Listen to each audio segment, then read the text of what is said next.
Welcome to Aesthetically Speaking with Felicia Lisa Middleton, presented by Urban Aesthetics, where we love buildings.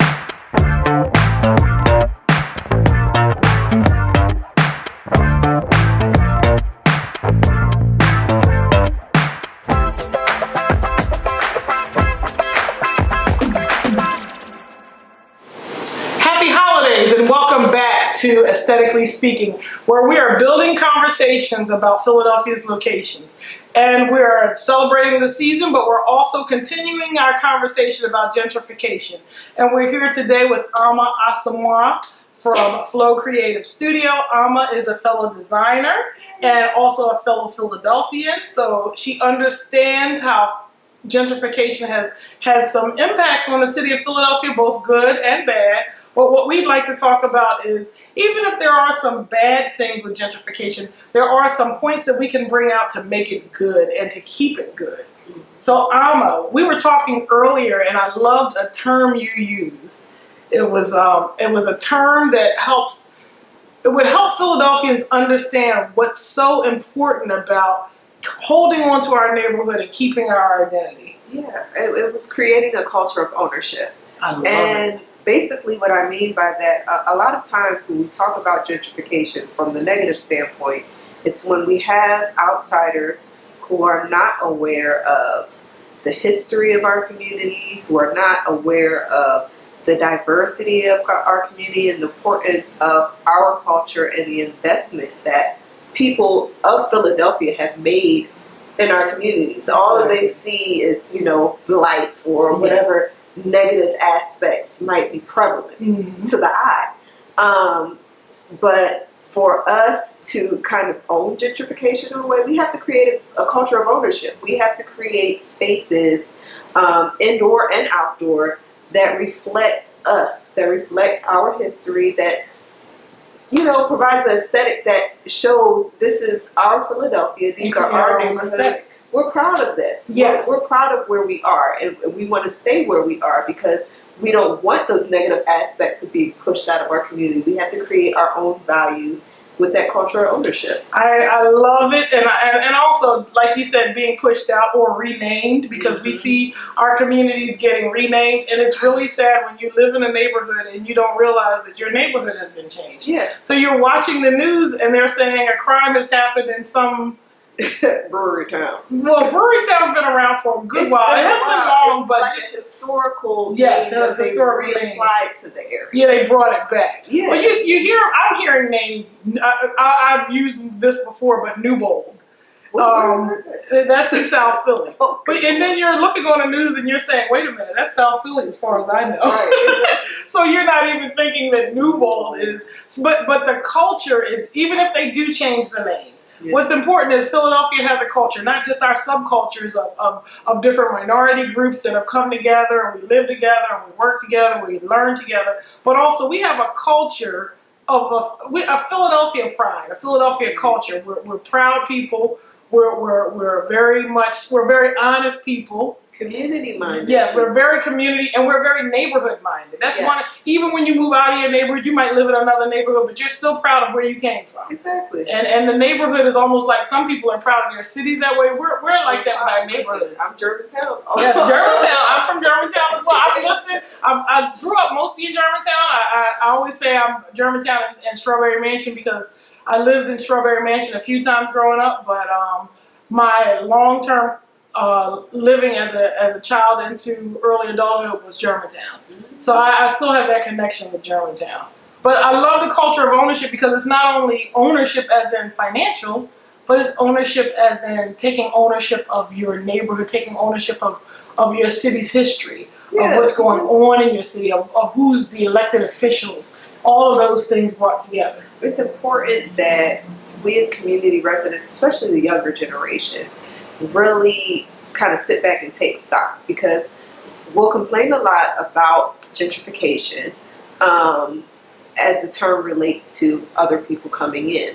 But then we have to make sure we do what we're supposed to do and be good stewards of our environment. Yes. So you have to clean up your areas and make sure the people around you are taken care of. That's what I mean by cultural ownership. You show that you take pride in this area. You take ownership in one another. Exactly. If you see a person that needs food, feed them. I mean, I know a lot of people don't want to give people $1 here or $1 there. But okay, you don't want to give someone money. There's always an opportunity to feed somebody. That's one of the biggest ways you can have that culture of ownership. And it really doesn't even take much to feed a person at this point. Doesn't at there's all. So many, what do you call them, food pantries around. You yes. go get, people used to bring me, people still bring me free fruit all the time because I have young children. Okay. Yeah. I'd be like, oh, I picked up something extra from the store for you. I know you got the children that are always snacking. Here, you know, that's important. That you know, wanting for your neighbor what you have for yourself, wanting more for your community. We have to want more for ourselves, and that adds value. That adds social equity. And people may wonder, what does this have to do with design? What does this have to do with building and gentrification? But it has a lot, because it's still that community, and that's a big part of design. Because when we're discussing design with people, we go into their lifestyles. We talk about that. You want to know, you know, what's your lifestyle like? What are we doing this for? How are we doing this? You know, we want to. That's all. Design is a huge aspect of gentrification, but also community and learning about a person's personality and what's going on with the groups is a big part of design as well. Yeah, because a lot of times I think we get into this idea of everything has to be new and modern and refreshed. Mm-hmm. And while I'm not opposed to any of those things, it also really needs to reflect place and time and where you are and who you are. Exactly. When you're designing, and when outside people take ownership of your community for you and do that for you, then you don't have a voice anymore. Exactly. You don't have a say. And you don't have an identity sometimes. Yes, they take away your identity. They take away your neighborhood identity, take away your community identity, and then it's easy to push you out. Because who are you to, you know? And you start feeling like, wait a minute, I used to think that this was where I'm from. This was my area. Yes. We used to actually refer to areas as our own. But then when you start, like you said, when outside influences come in, really they should feel like they're joining something, not like they're taking over something. Exactly. And that's where, back to that culture of ownership, because if we already own it, if we own picking up the trash outside of our house, sweeping our neighbor's steps, shoveling our neighbor's steps, that means we're owning it. Even if we don't physically own their properties, just we own that community feeling. Our parking spots. Exactly. Shovel out our snow in the winter, and we put our little chair there. That's how we should be. That's the mindset we have that same sense of ownership about where you live, about your community, about the neighborhood store. You know, making sure that the person in the neighborhood store is going to be okay. They're not going to get robbed. They're not going to, you know, just all kind of little things that can be done.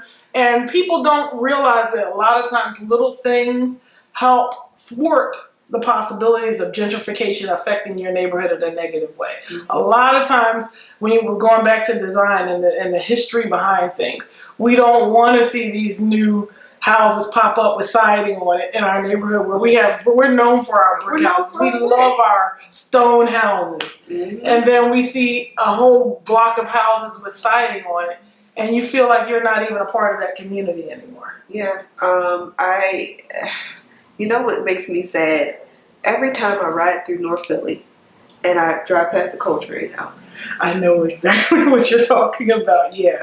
Yeah. There's there's a couple of wood pieces like holding up the front porch awning, and whoever is in charge of it, they just let it go. And those are big points. There are a number of historical properties like scattered throughout North Philadelphia and Germantown that have just been left to dilapidate. And that's where you're one of the things that you mentioned, you know, you knowing these things, knowing what that house is. A lot of times we don't know the history in our own city. My mother and I have started doing little tourists.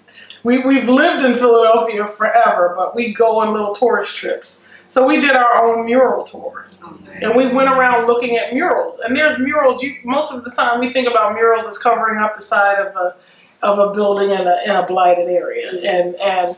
And sometimes that's a sign that gentrification is coming. But Philadelphia is known nationwide for our murals. They've written books about our murals. So taking pride in and not only just looking at the mural, but some of those murals have little stories on it. It tells you history about that neighborhood, about that building. Just learning about who built the art museum. You know, there was an African American that built the art museum.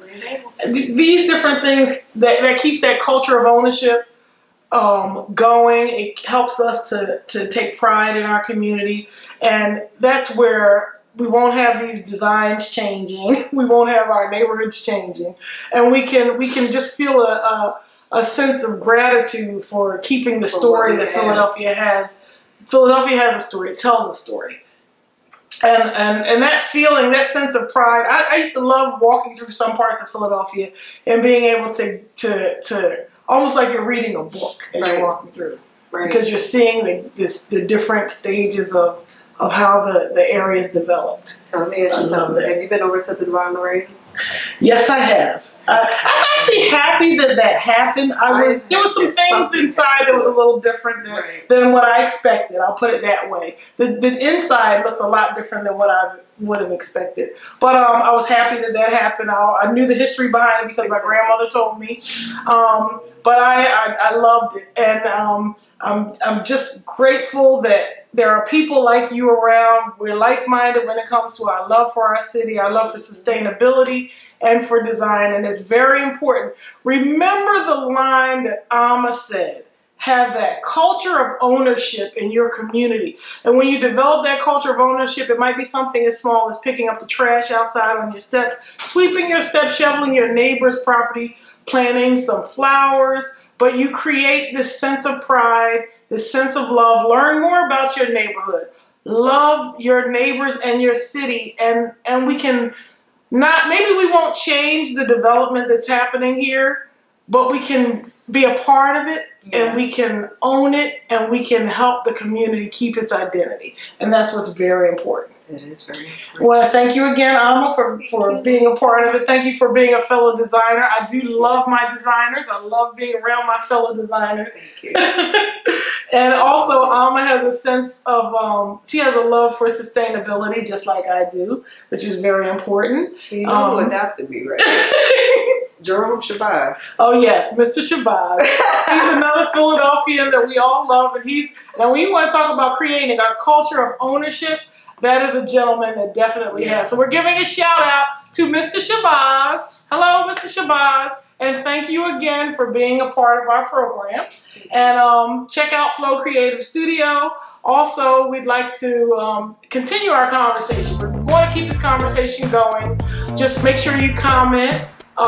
Check out our comment section. Find us on social media. And we will keep the conversation going about gentrification, the good, the bad, and the ugly. And we're going to turn the ugly into good with our culture of ownership. And I'm going to steal that line. I love it. Thank you again.